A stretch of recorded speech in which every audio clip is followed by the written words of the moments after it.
aktif dari dunia sastra. Dan saya Syaira Naila dan saya Sutama Datur. Dan hari ini kita bakal mengupas perjalanan luar biasa dari seseorang penulis yang sukses membuat cerita pengalamannya mendunia. Siapa lagi nih? Dari Data. Betul banget. Dan pengalaman itu berjalan tidak instan. Jadi banyak banget perkembangan dan kisah-kisah unik membalut kesuksesannya. Jadi di balik kesuksesannya itu banyak ya cerita uniknya. Bisa nggak sih diceritakan latar belakang seorang Andrea Gata itu? Bisa dong. Jadi Andrea Gata itu memiliki nama asli Barat Baduri Simantai Harum gitu. Jadi dia tuh lahir di Gantong, Belitung Timur pada tanggal 24 Desember 1967.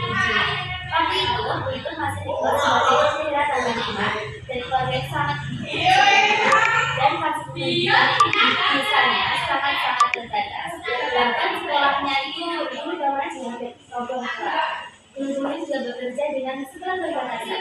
Justru di sana Andrea Gata itu belajar tentang arti semangat dan arti perjuangan. Yang menarik itu dia tuh aslinya sebenarnya itu nggak langsung membuat kita jadi penulis. Jadi masa kecil itu benar-benar dihabiskan untuk membantu orang tua dan belajar dengan segala keterbatasan buku yang ada.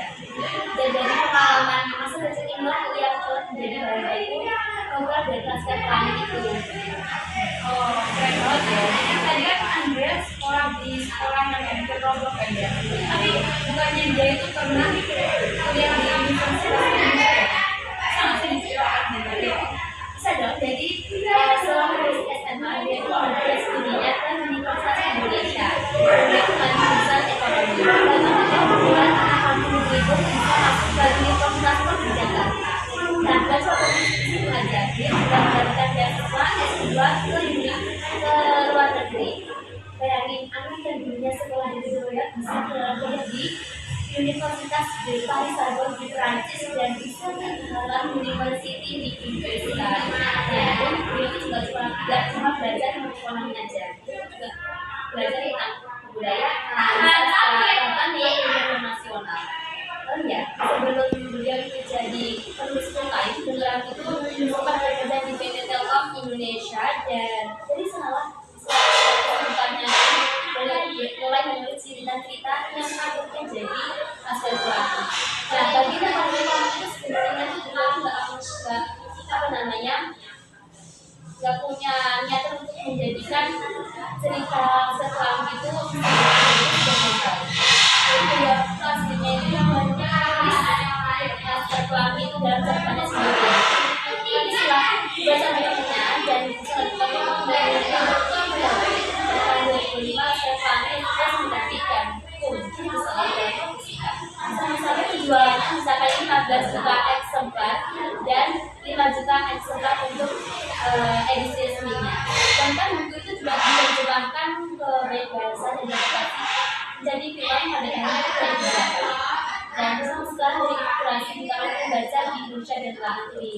Nah, ini bikin Laskar Pelangi spesial itu dan itu ceritanya. Itu udah ada yang dibuat ke ada yang Oh, keren banget ya berarti ya. Tapi selain Laskar Pelangi apa aja sih karya Andrea itu? Jadi setelah Laskar Pelangi itu beliau itu melanjutkan sekolahnya dan itu Edison, Maria Karpro dan Sang Pemimpi dan gak cuma itu aja ada Bulan, Simple Stobon dan juga Cinta Bilang Bulan. Oh, jadi dia juga membangun museum kata yang diberi nama Museum Andrea Gata juga sih. Benar-benar dia itu juga punya mimpi untuk membangun museum dan beliau menamakan museum tadi itu Museum Kata Andrea Gata. Museum itu bukan sekedar tempat pamer, tapi juga pusat literasi dan tempat anak-anak belajar dan bermimpi. Buat Andrea menulis itu bukan cuma menghasilkan karya, tapi juga inspirasi dan membuka jalan bagi generasi muda. Oh, betul banget ya seorang Andrea Gata itu. Jadi kalau dipikir-pikir perjalanan Andrea itu seperti pesan dari Laskar Pelangi. Jangan pernah takut bermimpi walaupun kamu berasal dari tempat terpencil sekalipun. Oke, sahabat literasi, kita kisah inspiratif dari Andrea Gata. Dari berikut sampai jumpa berikutnya. Semoga kisah ini dapat menginspirasi